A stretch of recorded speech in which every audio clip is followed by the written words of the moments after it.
Assalamualaikum warahmatullahi wabarakatuh.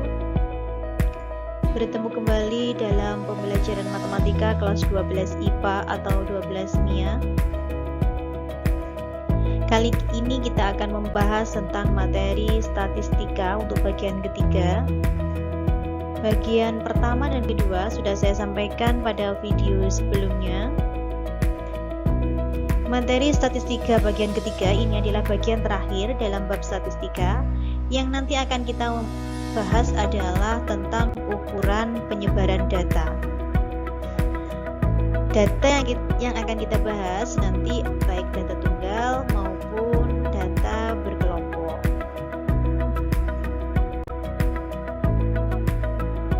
Ukuran penyebaran data yang akan kita bahas pada materi kali ini.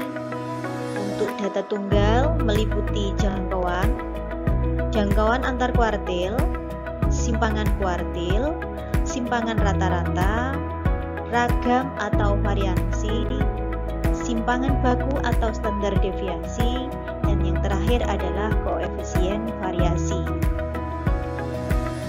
Sedangkan untuk data berkelompok, pembahasan kita kali ini meliputi cara mencari jangkauan, yang kedua simpangan rata-rata, yang ketiga ragam, dan yang keempat adalah simpangan baku.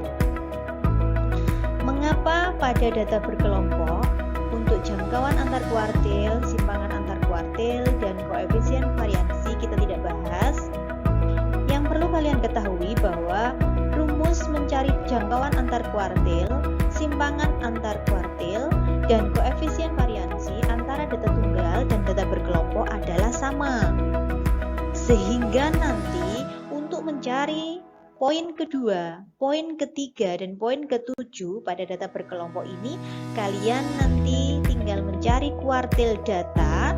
Bagaimana cara mencari kuartil? Silahkan kalian simak pada video yang kedua. Oke, kita lanjutkan. Yang pertama adalah mencari ukuran penyebaran data untuk data tunggal. Bisa saya beri contoh, diketahui data 758 678 795868. Ini adalah merupakan data tunggal. Dari data ini kita akan mencari ukuran penyebaran datanya.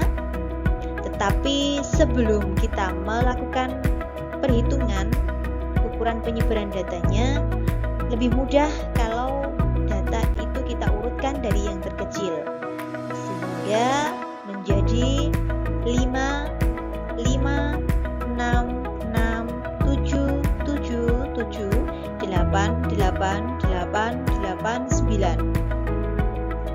Yang pertama yang akan kita cari adalah jangkauan. Dimana jangkauan itu disimbolkan dengan huruf R besar. Dengan rumus, jangkauan diperoleh dari X max dikurangi dengan X min. Artinya data terbesar dikurangi data terkecil. Dari data di atas, nilai data terbesarnya adalah 9, data terkecilnya adalah 5. Jadi jangkauan data di atas yaitu 9 dikurangi 5 diperoleh nilai jangkauan sama dengan 4. Berikutnya kita akan mencari jangkauan antar kuartil yang disimbolkan dengan huruf H besar. Jangkauan antar kuartil memiliki rumus selisih antara kuartil ketiga dikurangi dengan kuartil pertama, atau kuartil atas dikurangi dengan kuartil bawah. Dari data tadi kita peroleh, karena data ini ada 12, maka kita cari dulu kuartil ketiga dan kuartil pertama, sehingga nanti kita bisa menghitung berapa nilai jangkauan antar kuartil.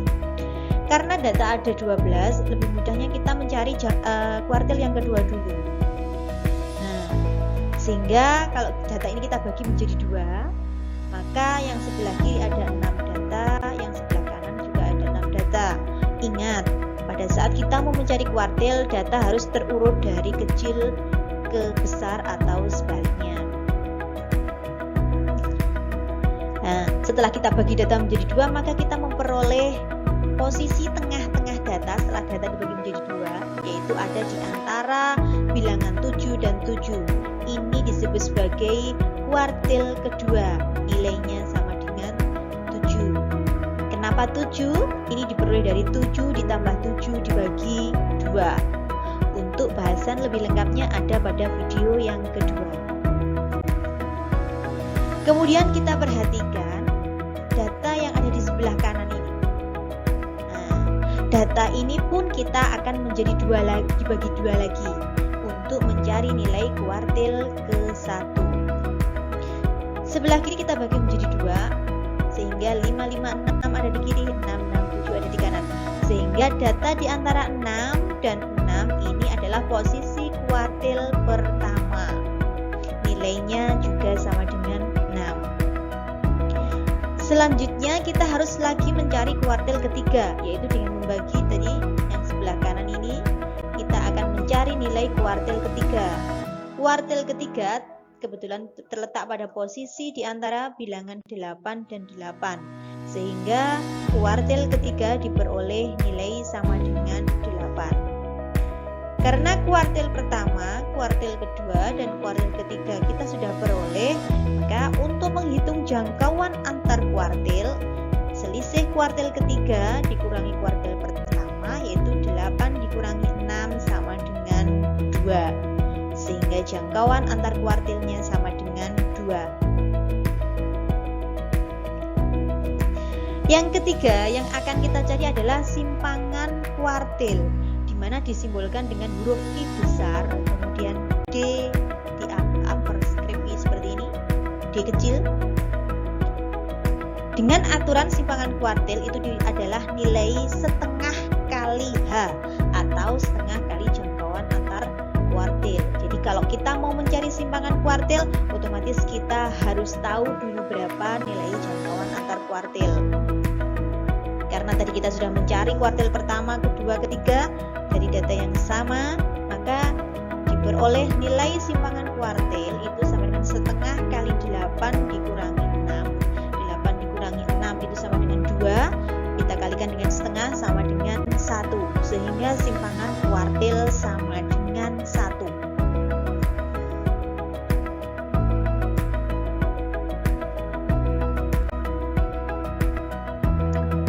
Berikutnya kita akan mencari simpangan rata-rata yang disimbolkan dengan SR, di mana simpangan rata-rata itu sama dengan sigma atau jumlah dari setiap data XI, setiap data ini 5, 5, 6, 6, 7, 7, 7 dan seterusnya ini dikurangi dengan X bar. X bar itu adalah simbol dari rata-rata yang sudah saya bahas pada video yang kedua. Jadi nilai SR itu adalah sigma harga mutlak. Harga mutlak ini berapapun nilainya tadi selalu positif. XI dikurangi X bar dibagi dengan N. N itu adalah banyak data. Sehingga kalau kita mau mencari SR, maka kita harus tahu dulu rata-rata. Rata-rata data tunggal itu diperoleh dengan menjumlahkan semua data dibagi dengan banyak data. Sehingga kita jumlahkan mulai dari 5 sampai 9, nanti akan dibagi dengan 12. Sehingga X bar sama dengan 84 dibagi 12 sama dengan 7. Kalau rata-rata sudah kita ketahui, maka simpangan rata-rata, kalau kita tabelkan data ini menjadi seperti ini. XI 5 sampai dengan 9 kita tuliskan seperti ini. Kemudian rata-ratanya itu adalah 7. Karena yang kita cari adalah harga mutlak XI min X bar, berarti di sini 5 dikurangi 7, ini seharusnya kan memperoleh nilai negatif 2. Karena di sini harga mutlak itu berapapun nilai di dalamnya itu selalu bernilai positif. Jadi meskipun negatif itu sama dengan positif, sehingga di sini XI min X bar harga mutlak 5 dikurangi 7 sama dengan 2. Terus sampai dengan data terakhir 9 dikurangi 7 sama dengan 2. Nah, sehingga kalau sudah seperti ini, sigma jumlah harga mutlak XI min X bar kita jumlahkan semua diperoleh nilai 12. Jadi simpangan rata-rata data di atas itu sama dengan 12. 12 diperoleh, yang atas ini diperoleh dari mana? Dari jumlah harga mutlak XI min X bar dibagi dengan banyak data. Kebetulan banyak datanya juga 12, sehingga simpangan rata-rata sama dengan 1. Oke, kita lanjutkan berikutnya, yaitu kita mau mencari ragam atau variansi yang disimbolkan dengan S pangkat 2. Ragam mempunyai aturan S kuadrat sama dengan sigma dalam kurung XI min X bar kuadrat dibagi dengan N. Dari data tadi kita memperoleh ini harga mutlak. Kalau harga mutlak nilainya selalu positif. Jadi kalau mau mencari ragam berarti kita harus tahu nilai dari sigma XI min X bar kuadrat. XI dimulai dari 5 sampai dengan 9. X barnya 7 rata-rata. XI min X bar di sini karena tidak ada tanda mutlak, kalau di sini tidak ada tanda mutlak, maka 5 dikurangi 7 kita tulis negatif 2. Sampai dengan 9 dikurangi 7 sama dengan 2. Karena yang kita cari tadi XI min X bar kuadrat, ya yang kolom sebelah sini kita kuadratkan, sehingga negatif 2 kuadrat sama dengan 4, negatif 2 kuadrat sama dengan 4, sampai dengan 2 kuadrat sama dengan 4. Karena untuk mencari ragam itu adalah sigma jumlah XI min X bar kuadrat, kita jumlahkan XI min X bar kuadrat sehingga diperoleh nilai 18.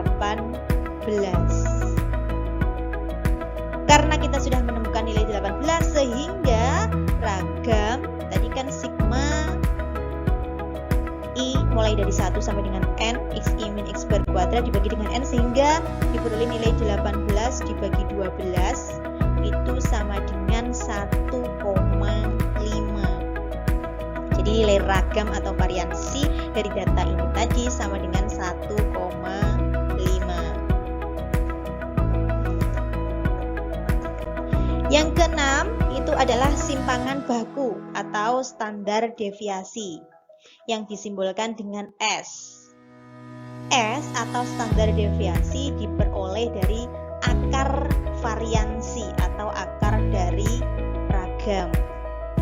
Karena ragam atau variansi kita sudah cari, sehingga nilai simpangan baku S itu sama dengan akar dari 1,5, yaitu 1,225. Kalau kita bulatkan menjadi 3 bilangan di belakang koma, itu 1,225. Jadi mulai dari tadi kita mencari jangkauan sampai dengan simpangan baku, ini adalah runtut. Jadi pada saat kita mau mencari ragam, kita memanfaatkan simpangan rata-rata. Pada saat kita mau mencari simpangan baku, kita memanfaatkan nilai ragam dan seterusnya. Tidak sulit, tetapi kalian harus teliti. Oke, yang terakhir pada data tunggal ini adalah kita mencari koefisien variansi, di mana disimbolkan dengan KV, diperoleh dari nilai S dibagi dengan X bar. Karena S tadi diperoleh nilai 1,225, kemudian X bar sama dengan 7, sehingga koefisien variansi itu 1,2 dibagi dengan 7, diperoleh nilai 0,171. Itu adalah nilai koefisien variansi.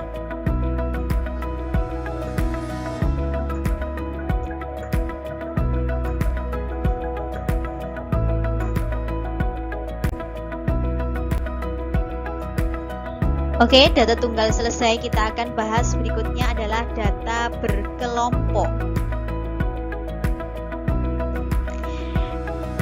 Diberi contoh, diketahui banyak data jumlah pengunjung di tempat rekreasi X selama bulan Agustus.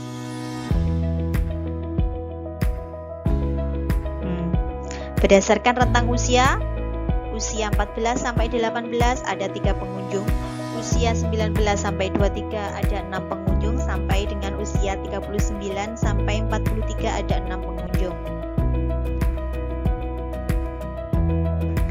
Dari tabel di samping akan kita hitung berapa nilai rata-rata, berapa nilai simpangan rata-rata, berapa nilai ragam atau variansi, dan berapa nilai simpangan baku.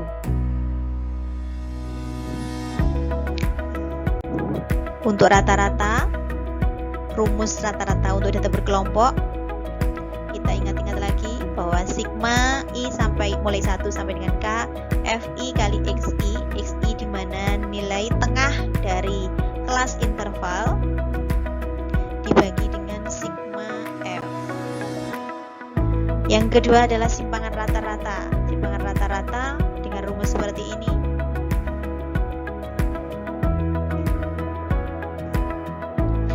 Berikutnya adalah ragam atau variansi dengan aturan seperti ini. Hati-hati bedakan antara simpangan rata-rata dan ragam. Karena simpangan rata-rata di sini adalah harga mutlak, sedangkan ragam di sini adalah bentuk kuadrat.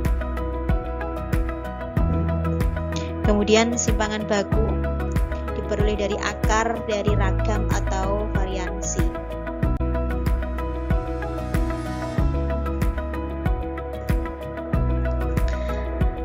Oke, mari kita cari unsur-unsur yang digunakan untuk menghitung nilai rata-rata, simpangan rata-rata, ragam, dan simpangan baku.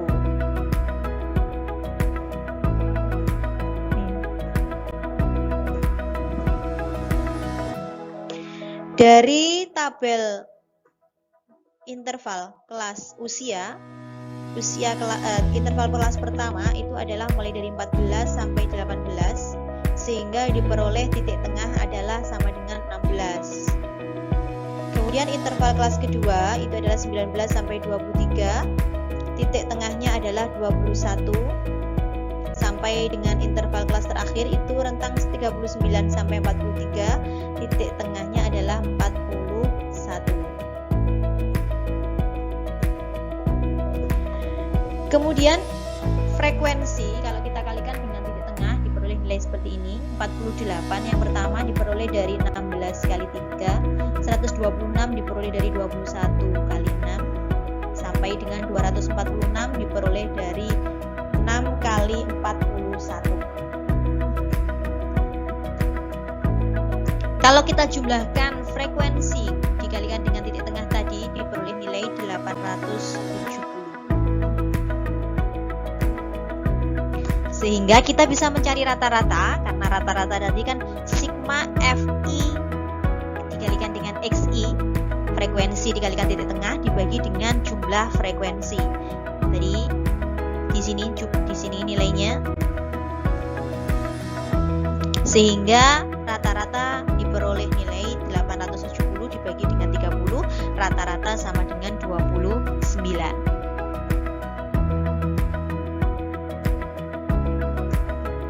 Yang kedua adalah simpangan rata-rata.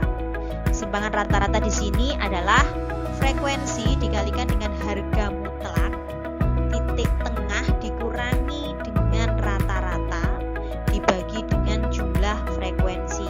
Sehingga untuk unsur yang bawah kita sudah tahu, unsur yang atas kita belum tahu, harus kita cari dulu.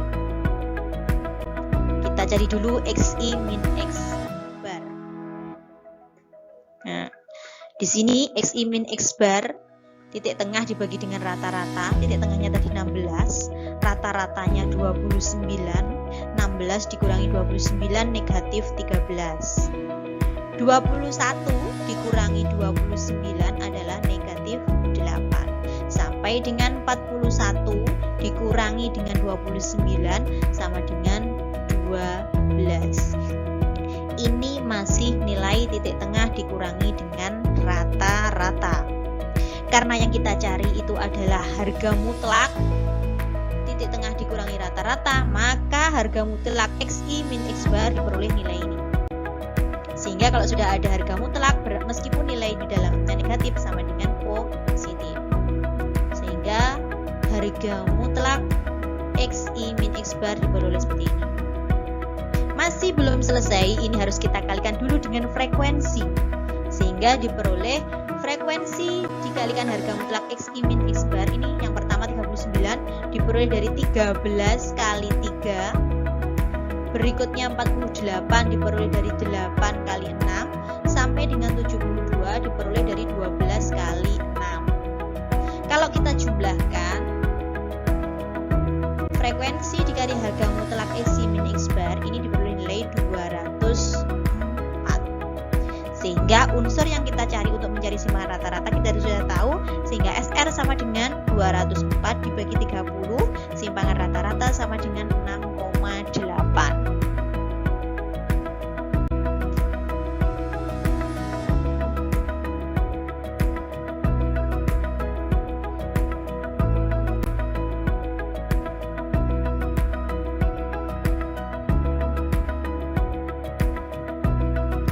Oke, selanjutnya kita akan mencari yang ketiga adalah ragam atau variansi yang disimbolkan dengan S kuadrat, di mana ragam atau variansi itu mempunyai rumus S kuadrat sama dengan sigma dari F frekuensi dikalikan dengan X I min X bar kuadrat dibagi dengan sigma frekuensi. Sebelum kita menghitung nilai ragam, maka kita harus mencari dulu unsur-unsur untuk mencari nilai ragam. Jadi yang pertama kita cari dulu X I min X bar kuadrat. Karena X I min X bar itu tadi sudah kita cari nilainya dari masing-masing kelas diperoleh seperti ini, maka X I min X bar kuadrat itu sama dengan yang pertama 169 diperoleh dari negatif 13 kuadrat, yaitu negatif 13 kali negatif 13 sampai dengan 144 ini diperoleh dari 12 kali 12. Karena yang ditanya itu tidak hanya X I min X bar kuadrat, tapi harus kita kalikan dulu dengan frekuensi, sehingga frekuensi dikalikan dengan X I min X bar kuadrat untuk masing-masing kelas diperoleh seperti ini. Yang pertama 507 diperoleh dari mana? Dari 169 dikalikan dengan 3. Karena yang diminta adalah F kali X I min X bar kuadrat, sehingga X I min X bar kuadrat ini kita kalikan dengan frekuensi dari masing-masing kelas sampai dengan nilai 144 untuk X I min X bar kuadrat kelas terakhir kita kalikan dengan 6 sehingga diperoleh nilai 864. Kalau ini kita jumlahkan, sigma F kali X I min X bar kuadrat diperoleh nilai 1930. Karena unsur-unsur untuk mencari ragam atau variansi sudah ketemu, maka nilai ragam itu diperoleh dari sigma Fi kali Xi min X bar kuadrat untuk masing-masing kelas itu diperoleh nilai 1930 dibagi dengan 30. Jadi jumlah frekuensi adalah 30.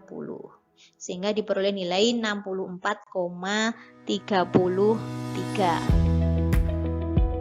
Ragam atau variansi sudah ketemu, maka yang terakhir kita mencari simpangan baku yang disimbolkan dengan huruf S, di mana simpangan baku ini adalah akar dari nilai ragam atau variansi.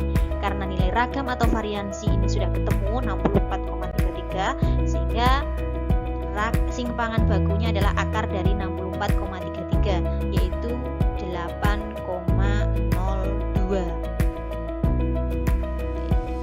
Sehingga dari data berkelompok tadi yang kita cari mulai dari rata-rata sampai simpangan baku bisa disimpulkan nilai rata-ratanya 29, simpangan rata-ratanya 6,8, ragam atau variansi 64,33 dan simpangan bakunya adalah 8,02.